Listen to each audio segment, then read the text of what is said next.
All right, guys, so let me explain for you in a very clear way how Donald Trump has already stabbed MAGA in the back. He's already done it. So first, look at this tweet. And this tweet right here is going to be used as evidence by people who like Trump that, oh my God, look, he's listening to us. He's listening to the base. He's listening to the people in the party that are anti-war and pro-worker. This is how people are going to interpret this, but I'll give you the reality in just a second. So Trump comes out and says the following: I will not be inviting former Ambassador Nikki Haley or former Secretary of State Mike Pompeo to join the Trump administration, which is currently in formation. I very much enjoyed and appreciated working with them previously and would like to thank them for their service to our country.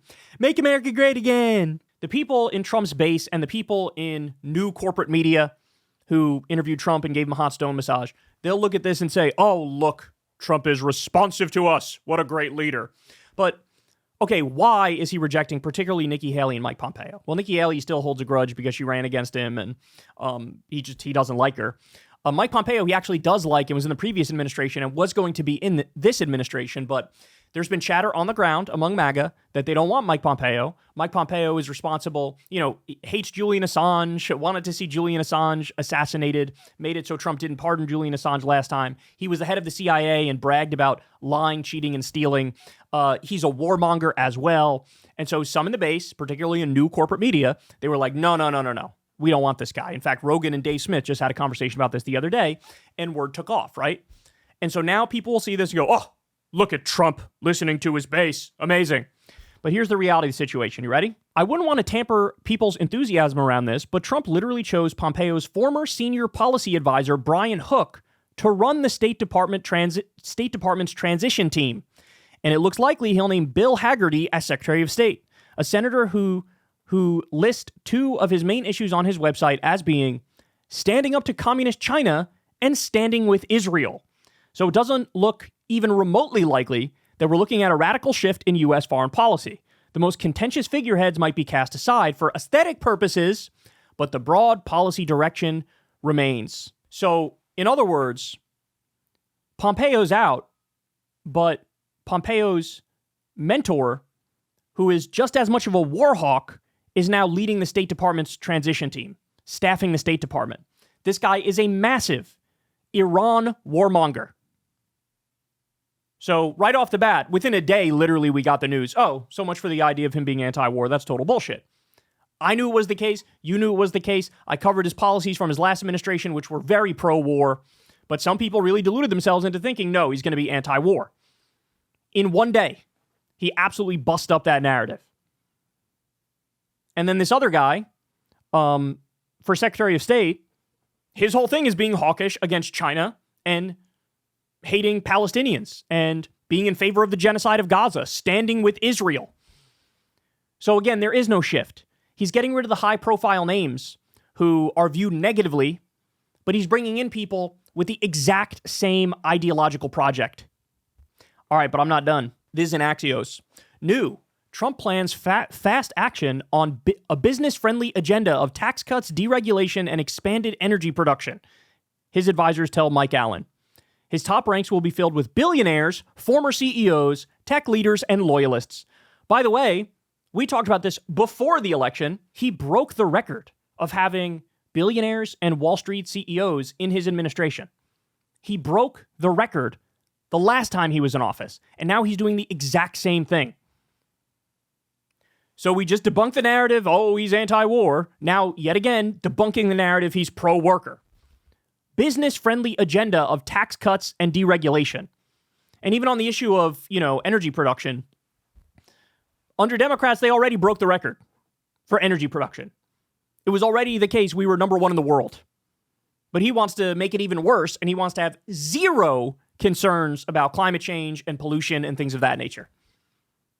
So we're right back to cut taxes for the wealthy, cut taxes for corporations, and deregulate. We are right back to that position.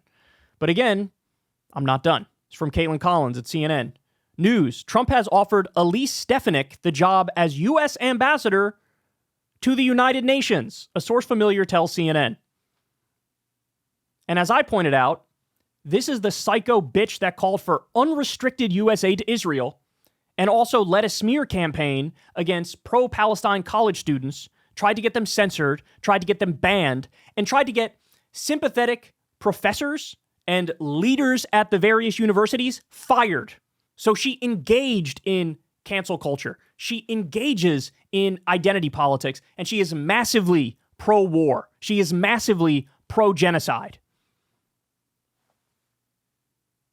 We learned about all this, guys, within a day or two of Trump becoming president-elect.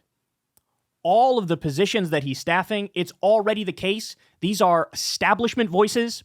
These are pro-war voices. These are anti-worker voices.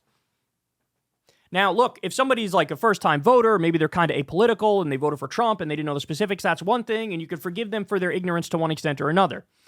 But if you're somebody who follows this stuff, if you're somebody who has a media show or podcast, if you're a Joe Rogan or a Tim Dillon or an Andrew Schultz or whoever, right?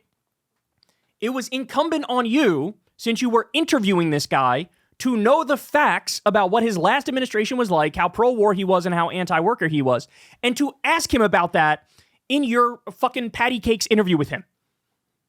But no, because their dodge is, bro, I'm not even serious. I'm not even really political, bro. I just want to get to know them, like, as a person, bro. Like, as a person?